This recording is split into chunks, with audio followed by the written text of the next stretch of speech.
des mangas, bienvenue dans cette nouvelle vidéo.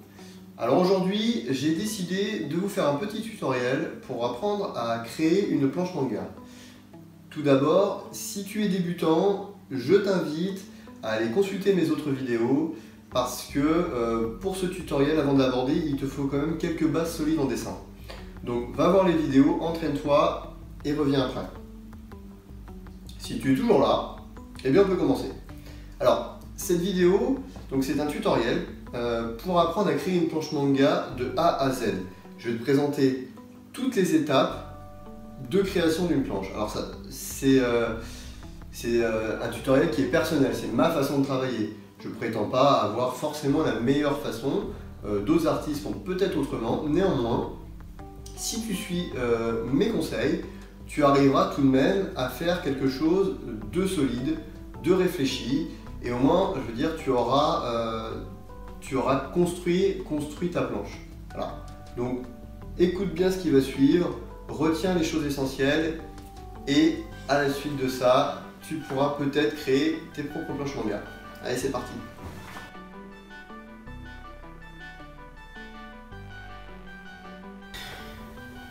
Alors la première étape de création d'une BD, c'est le storyboard.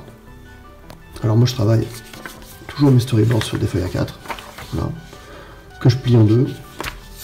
Et donc une demi-feuille A4 représente une page entière dans la version finale. Alors le but du storyboard, c'est pas de détailler vraiment les dessins, c'est vraiment de pouvoir se donner une idée de ce que se donnera la planche finale, donc en plaçant vraiment bien ces cases aux endroits souhaités, et ainsi on se donne vraiment, ça donne vraiment le ton pour la planche finale, et on voit si ça s'enchaîne bien, si c'est facilement compréhensible, et ça permet également de placer les bulles. On teste le placement des bulles pour voir si elles ne gênent pas le dessin, donc pour les versions finales. Voilà. Donc là, la BD sur laquelle je suis en train de travailler, c'est une BD en 4 pages, mais qui ne se suivent pas. Ce sont 4 blagues totalement séparées. Donc là, on voit la première. Là, la deuxième. Troisième histoire. Et la dernière histoire. Voilà. Donc si on voit, j'ai pas vraiment détaillé les dessins, hein, c'est vraiment du croquis très basique. Voilà, c'est juste pour moi me permettre, pour créer la version finale, de savoir de quoi je vais parler et ce qu'il y aura dans chaque bulle. Hein. Bon, c'est plus ou moins détaillé, hein, ça dépend vraiment de mon humeur, du temps que j'ai accordé. Mais vraiment le but est pas de détailler le dessin, c'est vraiment de donner un peu le ton. Voilà, par exemple, j'ai fait une expression, parce que je sais que dans cette case, il y aura cette expression-là, même si elle n'est pas très bien faite. Je sais que pour le dessin final, ça sera une expression de ce type-là que je voudrais. Là, voilà, là, c'est ce mouvement que je souhaitais, avec un débord ici. En haut, ça sera un paysage. Bon, voilà, vraiment, le but, c'est de pouvoir placer ces cases, poser son histoire, pour permettre ensuite de travailler sur le croquis.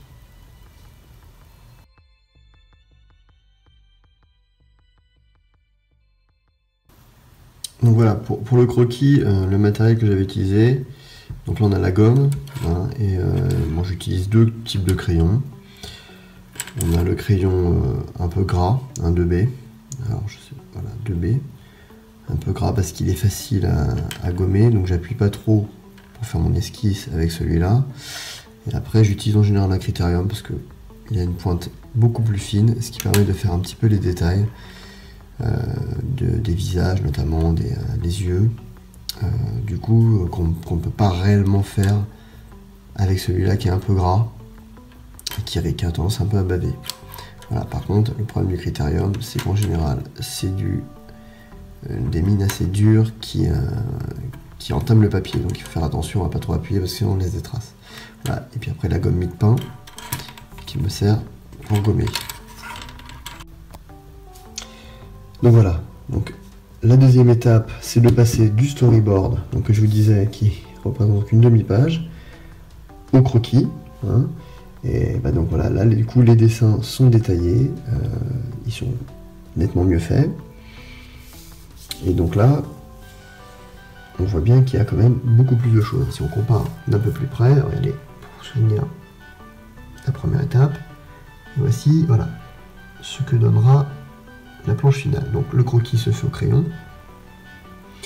Donc voilà, donc moi je ne fais jamais les cases, hein, parce que je les traite ensuite sous Manga Studio pour les faire mieux, parce que avec la règle et l'équerre, j'ai un peu de mal, et c'est rarement droit. D'ailleurs là on voit que de toute façon ce n'est pas droit. Donc ça me permettra sur Manga Studio d'avoir des cases bien carrées ou rectangulaires. Donc voilà, donc je m'embête pas à faire les cases. Par contre, les dessins, je les détaille et je les fais voilà, de façon correcte. Bon, certaines parties seront à gommer, hein. On voit que j'ai débordé un peu à droite à gauche, là sur les bulles, cette partie-là sera gommée. Mais là, on est vraiment sur un dessin définitif. Donc ça, c'est ce que j'appelle moi la deuxième phase, qui est le croquis, qui est la phase juste avant l'ancrage. Donc voilà, je refais un petit zoom pour vous remontrer un petit peu le fil de l'histoire. Donc j'ai repris exactement le même enchaînement que le storyboard, hein, avec des dessins beaucoup plus détaillés. Voilà. Hop, dans le même sens que l'histoire, avec la chute finale en dernière case. Et voilà, donc la prochaine étape, ça sera l'ancrage.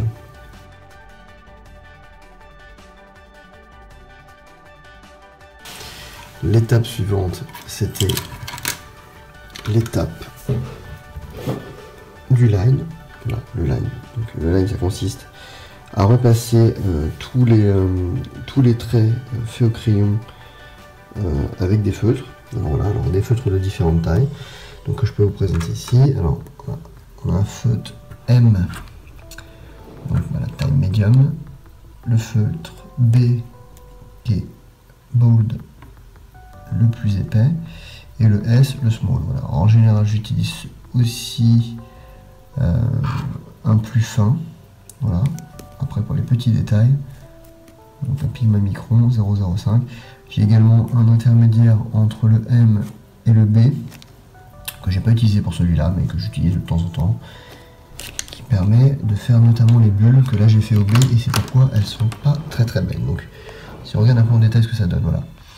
Donc ça c'est le paysage de tout à l'heure. Donc on voit effectivement, bon, il y aura des retouches à faire sous Manga Studio, parce qu'on voit que voilà, il y a des choses pas très très bien faites, les bulles pas très belles.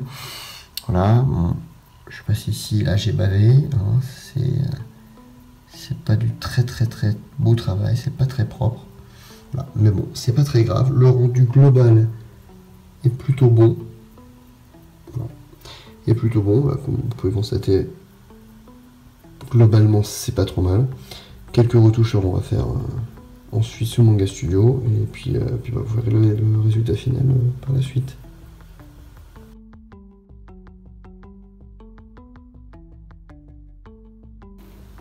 Voici maintenant la partie numérique sous Manga Studio. Alors voici le matériel que j'utilise, un PC, une tablette graphique A5 de marque Wacom, avec son stylet, avec la gomme. Alors c'est pas un modèle récent, mais il fait très bien l'affaire, et je l'utilise depuis des années, ça fonctionne très bien, il n'y a aucun souci. Donc voilà, je scanne donc du coup le line que vous avez vu en format papier. Et ensuite, pour qu'il soit vraiment propre, je fais quelques petits ajustements. Alors ici, on peut voir le calque que j'ai créé. Et je le convertis en version monochrome. Et ensuite, je joue sur les tons avec l'option ici, Level Correction. Voilà, je joue avec ça de façon à obtenir vraiment un noir bien noir. Voilà, on peut encore assombrir hein, par rapport à ce que j'ai fait, mais après je trouve pas ça très propre. Voilà, vous voyez. Et de l'autre côté également, ça éclaircit. Voilà. Donc le but étant vraiment d'obtenir un line propre, noir, uniquement noir. Voilà, tout le monochrome. Je crée ensuite un fond blanc. pour tout faire ressortir.